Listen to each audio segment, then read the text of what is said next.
ایک سوال یہ بھی پیدا ہوتا ہے کہ جب آپ حرم شریف میں داخل ہوتے ہیں تو یہ طواف اللہ پاک کیوں کرواتے ہیں؟ عجیب سا سوال ہے نا بھائی. آپ اللہ کے مہمان بن کے گئے ہیں، آپ کی تو خاطرداری بٹھال کے کرانی چاہیے تھی، دستر لگنا چاہیے تھا. یہ اللہ پاک طواف کیوں کرا رہے ہیں اپنے گھر کا؟ آدم علیہ السلام کو جب اللہ رب العزت نے بنایا،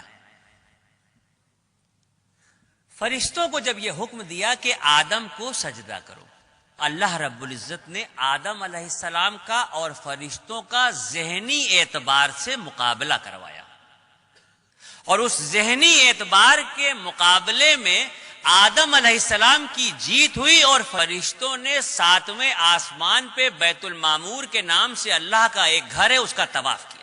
جب اس کا طواف کیا تو اللہ رب العزت کو یہ ادا بہت پسند آئی، اور اسی وقت جبرائیل علیہ السلام کو یہ حکم دیا گیا کہ آدم کو لے کے زمین پہ جاؤ اور بیت المعمور کے ٹھیک نیچے روئے زمین پر میرے ایک گھر کی تعمیر کرو، تاکہ میرے بندے اگر مجھ سے اپنے عشق کا اظہار کرنا چاہیں یا اپنی کسی غلطی کا کفارہ دینا چاہیں تو میرے گھر کا طواف کریں.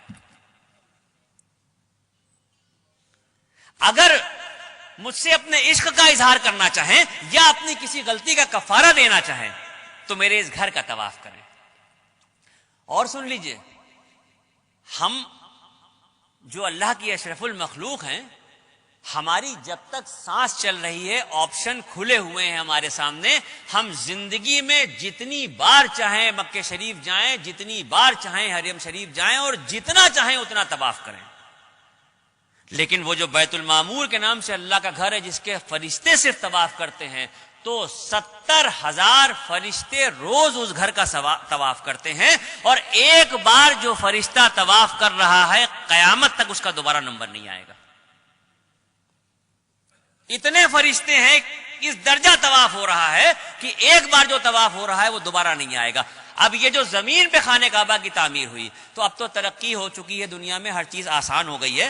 آپ گوگل پہ دیکھ سکتے ہیں، نقشہ اٹھا کے دیکھ سکتے ہیں، موبائل پہ دیکھ سکتے ہیں، کسی بھی طرح سے اگر آپ دیکھنا چاہیں آپ گوگل کے نقشے پہ جا کے دنیا کا نقشہ ڈالیے، اور دنیا کے نقشے پہ جب آپ دیکھیں گے تو پوری دنیا آپ کو گول دکھائی دے گی. یہ تو نقشے کے دیکھے بغیر بھی سب کو پتا ہے کہ دنیا گول ہے.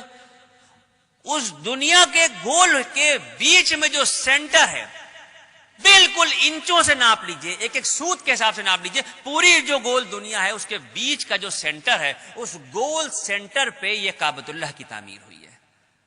اب یہاں پر بات ختم نہیں ہوتی، یہ تو بات سمجھ میں آ گئی کہ دنیا گول ہے، اور دنیا گول ہے تو اس کے بیچ میں خانہ کعبہ ہے. یہ بات یہاں پہ ختم نہیں ہوتی. اگر سائنس یہ کہتی ہے، میں نہیں کہہ رہا ہوں، اگر سائنس یہ کہتی ہے کہ دنیا گول ہے اور گھوم رہی ہے، تو پھر میرا ایمان یہ کہتا ہے کہ مذہب و ملت کی پرواہ کیے بغیر اس دنیا کا ہر شخص کعبۃ اللہ کا طواف کر رہا ہے. اگر سائنس یہ کہہ رہی ہے کہ دنیا گول ہے اور گھوم رہی ہے، تو پھر میرا ایمان یہ کہتا ہے کہ اس دنیا پہ مذہب و ملت کی پرواہ کیے بغیر کسی بھی مذہب کا شخص ہو، ہر شخص جانے میں یا انجانے میں کعبۃ اللہ کا طواف کر رہا ہے.